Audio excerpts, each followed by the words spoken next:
This is for educational use only. Our group is allowing our instructor, Mr. Ronald Ardines, to use this as an educational material.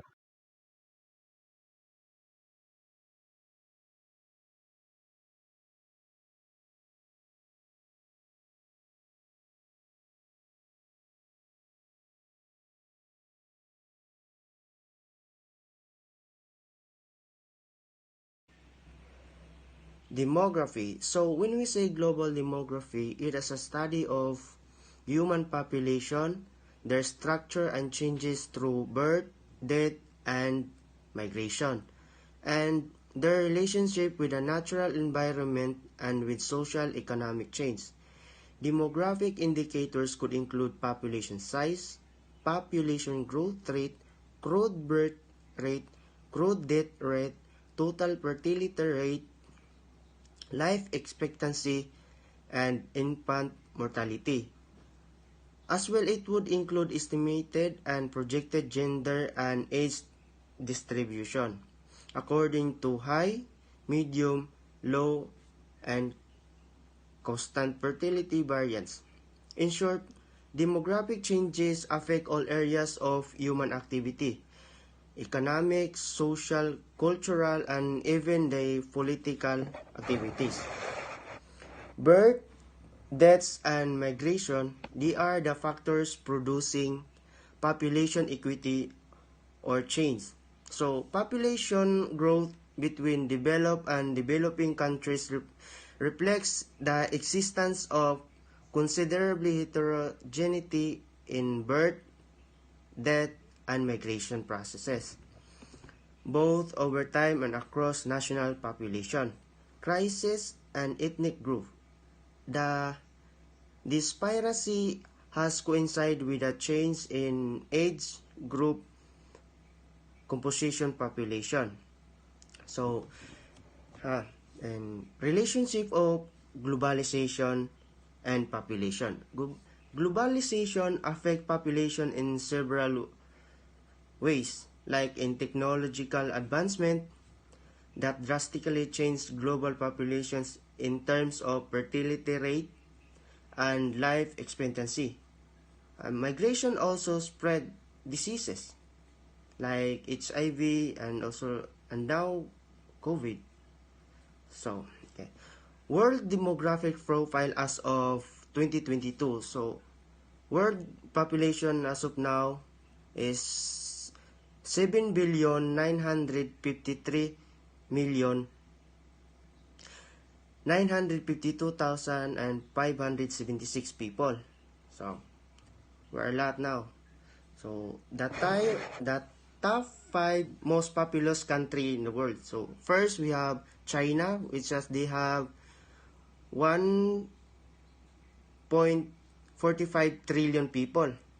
The second is India. They have 1.41 trillion billion. Billion people. The USA got 335 million people. Indonesia 280 million people.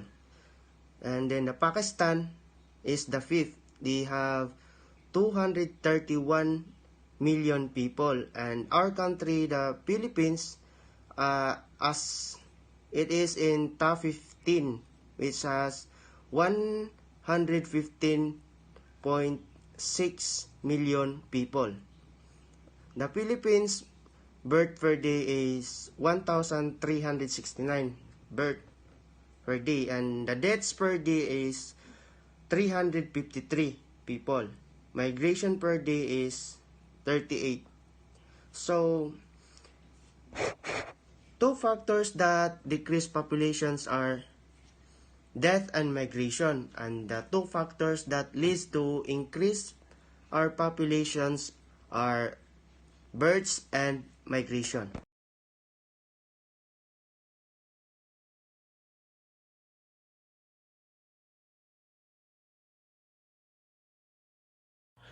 Good day everyone, especially to you Sir Roldan Ardines. I am about to report my part in group reporting, which is the global migration. So what is global migration? There are two forms of migration: international migration and internal migration. Internal migration refers to individual moving from one location to another within the same country. Example na to taga Cebu mo Balenciag, Manila, Puyo. So internal migration refers to people moving beyond national borders. It was divided into 5 categories. First is composed of individuals who relocate to another country permanently. Puyo siya sa lain nga nasod permanently. This happens if the person submit his petition for immigrant visa process. Nag-comply siya sa mga dokumento para sa mga immigrant visa process. So sa second categories includes laborers who are stationed in another country for a set period of time, at least 6 months in a year. Example for this is our OFW's construction worker, factory worker, engineer, administrative work, domestic helper, medical worker, nurse, o mga doktor. So why do they work overseas?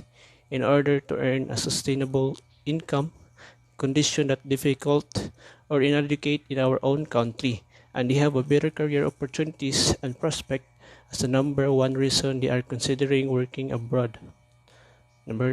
Third is the illegal migrants. So what are illegal migrants? Someone who lives or in work in another country when they do not have the legal rights to do this. So sa Pinoy pa, TNT, tago ng tago. It happens if illegal ang ilang pagsulod sa nasod without inspection or na-expire na ilang visa. Fourth are migrants whose families have petitioned them to move to the destination country. It happens if itong migrant worker nag-file siya og petition para sa ilang family nga ikauban sila sa pagpuyo dito sa foreign country. Fifth group is composed of refuge, also known as asylum seekers. Example ani kay war between the Ukraine and Russia. Mga Ukrainian ni-evacuate or napugos nga balhin sila sa lain nangitag asylum para dili mapil sa gubat.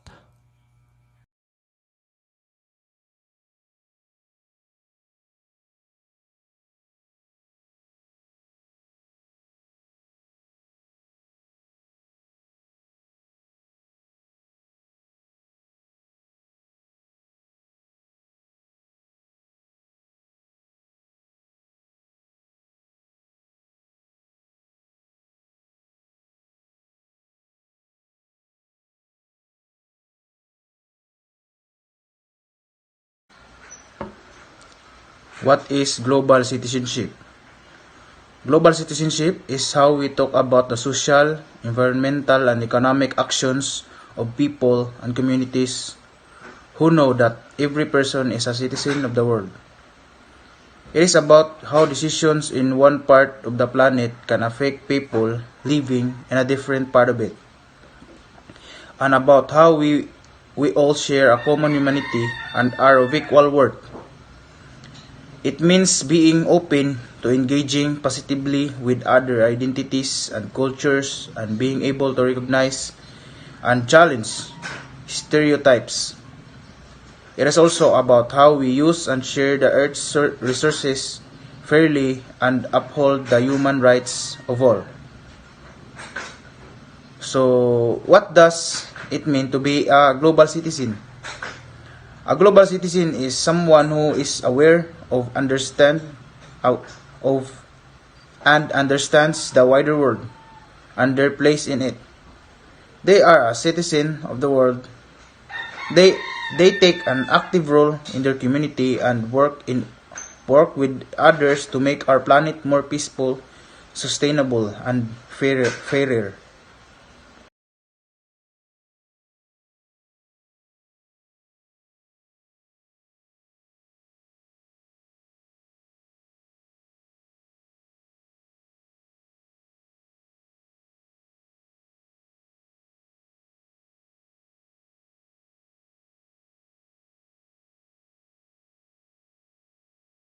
Good day, sir. I'm Engine Cadet Reclusa Brian White.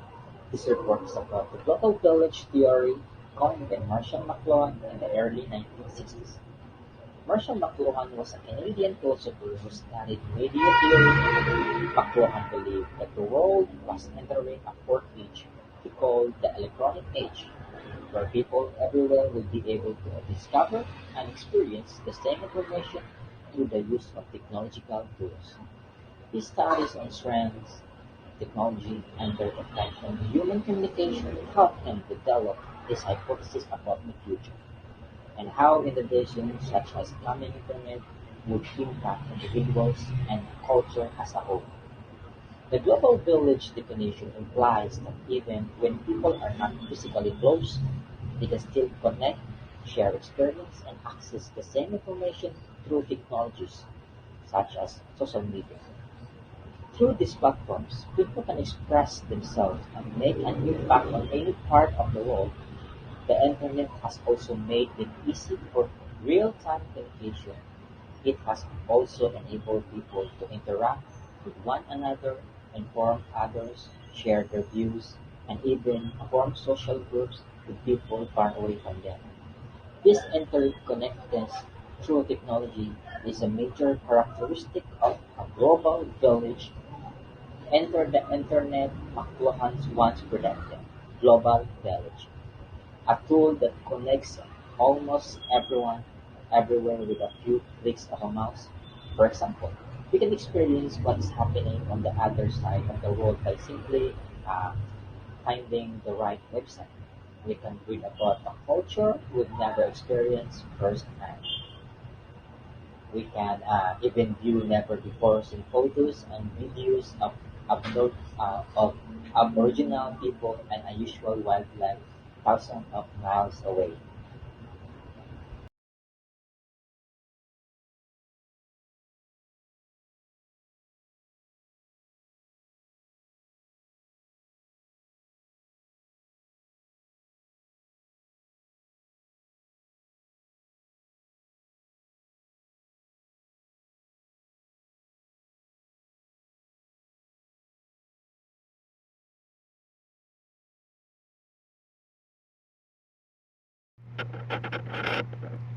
Good day everyone. I'm here to discuss about the attributes of global village. The term global village has been used to express the idea that people throughout the world are interconnected. Through the use of new media technologies, world has become a global village due to the transport and communication. The people all over the world are interconnected with each other. With the help of transport and communication, the global village implies that even when people are not physically close, they can still connect, share experience, and access the same information throughout technologies such as social media.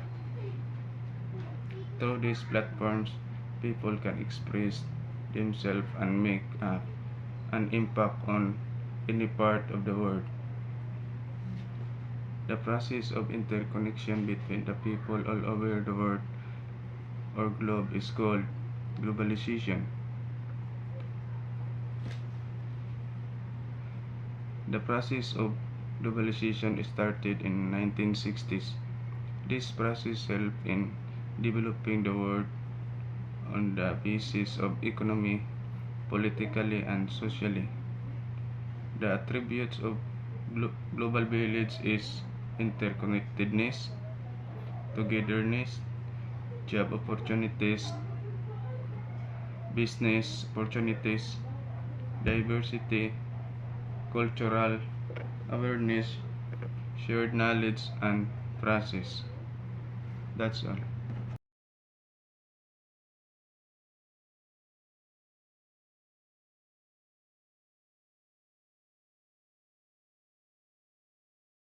Good day, sir. I'm here in front of you to tackle about the attributes of global city and analyze how cities serve as engine of globalization. Attributes of global city. It contains internal organization, different firms such as law firm, headquarters for the multinational countries as well as stock exchanges, that influence the world economy. Also, in the global city, the cost of living is better than other cities and their number of billionaires. So, analyze how cities serve as engine globalization. Cities are seen the center of innovation, of diffusion, and the engine of economic growth and location for economic activity that drives globalization.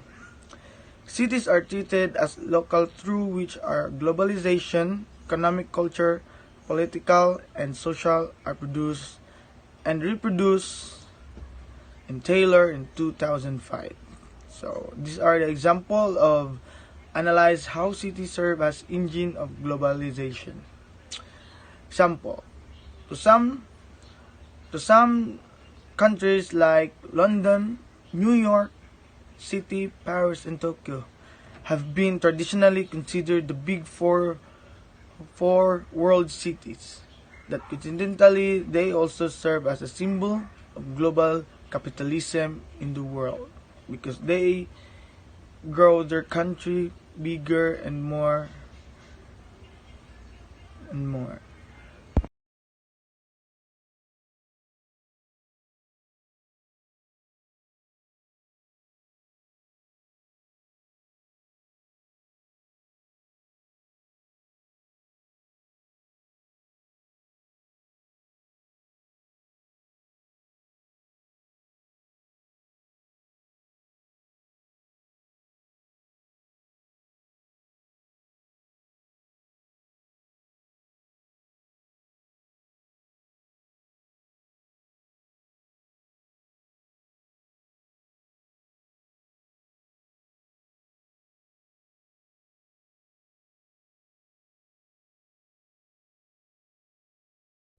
Good day, I'm Engine Cadet Carl Brian A. Linizo, and I'm going to report about the theory of demographic transition with correlation to global population.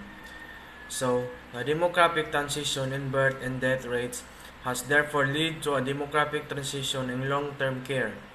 Prior to demographic transition, long-term care for elderly is always a family responsibility. So, we observe a profound change in supply and financing long-term care as a result of demographic transition. So, there is a shift of responsibility from family to the state. Eventually, all developed countries provide some publicly found long-term care. There is a shift in financing from self-insurance. Each family bears own responsibility to some from social insurance. The supply of long-term care shifts from informal care provided the extended family to formal care paid for at least in part by the government. So, the responsibility of providing health care from acute to chronic to terminal care gradually moved to the public sector. All developed countries provide some from long-term care insurance, although the details are vary widely in the scope of the service from financing. In demographic transition theory, changing fertility and mortality and demographic transition caused by these changes are related to economic, technology, medical, social, and culture change in Western Europe since 19th century. So, example of demographic transition is finished just on developed countries where the population growth has been established and the most of the case is decreasing. So, however, on the undeveloped or developing countries such as the Sub-Saharan Africa, Latin America, or China and India, where is concentrated most global population in the process is already unfinished given the fact that they haven't already post-industrial their economics. So they find themselves on the point that where death rate has already decreased due to the improvements of health but not the birth rate due to economic development. So that's all. Thank you.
relationship between global demography and global migration.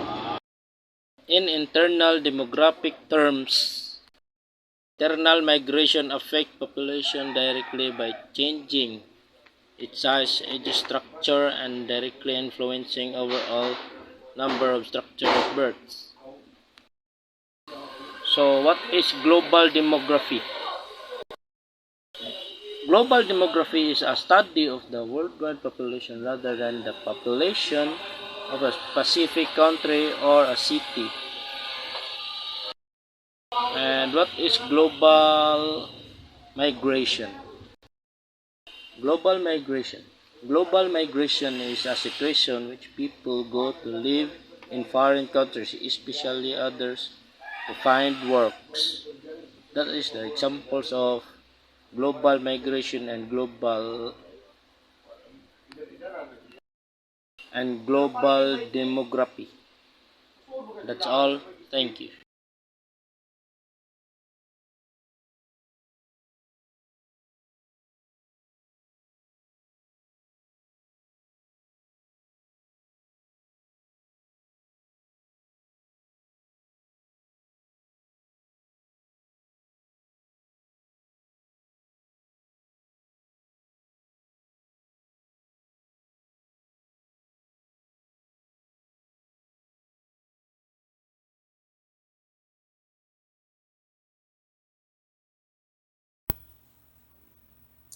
Due to globalization, global regions are categorized based on their capabilities and power due to their stability, economic strength, and militaristic strength.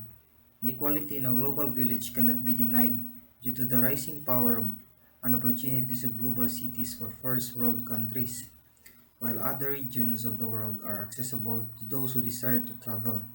It may be the reason for pleasure, job opportunities, business, trade, etc. As part of the positive impact of globalization, while in the Philippines setting, job opportunities are limited based on a person's potential. And because of this, OFW are rising to find opportunities in other countries, such as America and Europe. One of the main reasons workers choose other countries because of their currency and labor value. So in other countries, people migrate because of their country is unstable due to war or high inflation rates. Employment opportunities are the most common reason why people migrate. Except for this, lack of opportunities, better education, and the construction of dams, globalization, natural disaster, and sometimes crop failure. So, force villagers to migrate to cities.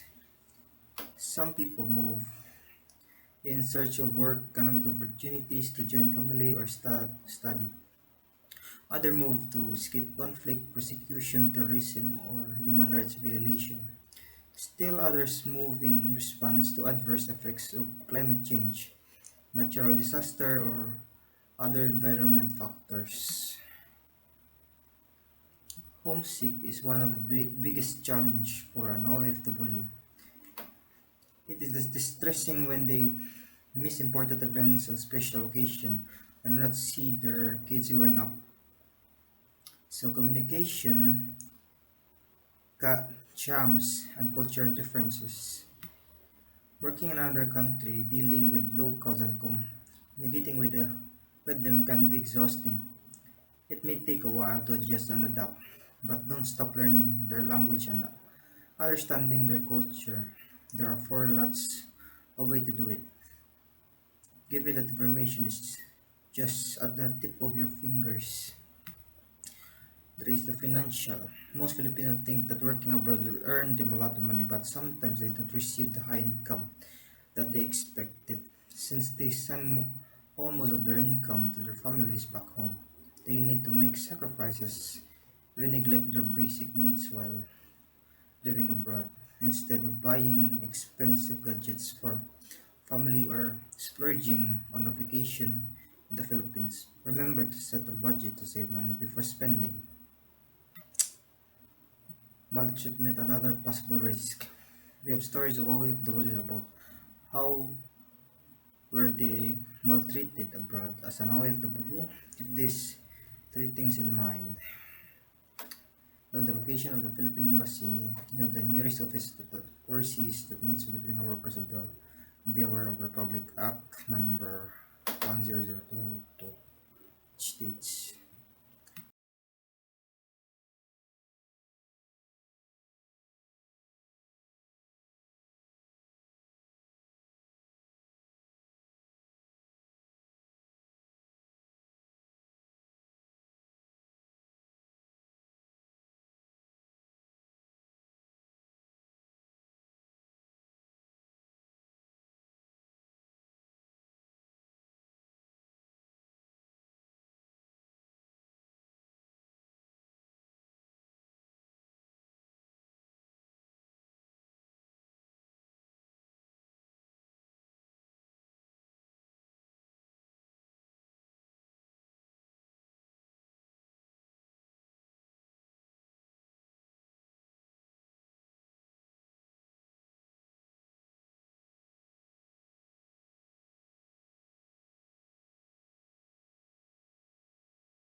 A global citizen is someone who is aware of and understands the wider world and their place in it.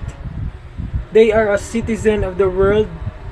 They take an active role in their community and work with others to make our planet more peaceful, sustainable, and fairer.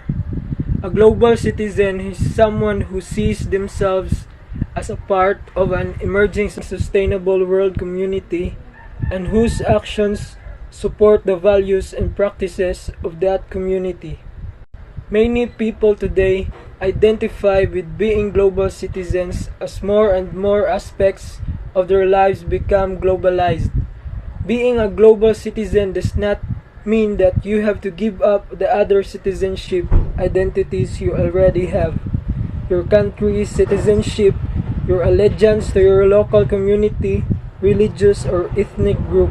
Being a global citizen just means that you have another layer of identity with the planet as a whole added on who you are. And if you take that identity seriously, there are a new set of rights and responsibilities that come with it.